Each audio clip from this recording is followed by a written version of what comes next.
當你以為用緊嘅係最先鋒嘅支付網絡，點知原來係個冇鎖嘅金庫。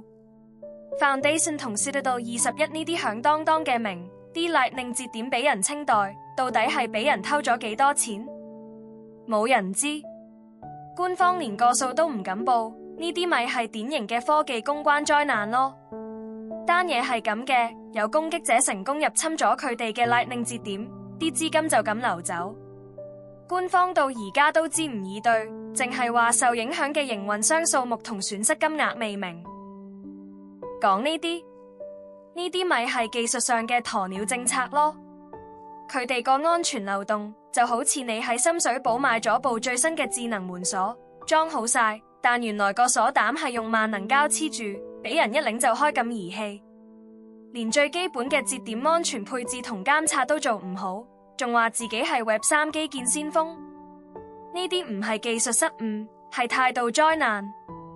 去到呢度，等我做個總結。講真，連自己盤數有幾多水浸眼眉都唔知，仲扮晒神秘，根本係當緊成個社群係水魚，抵死。呢集嘅分析就講到呢度，想睇更多深入嘅專題報道，訂閱與否隨你，但我哋嘅更新係最硬核嘅。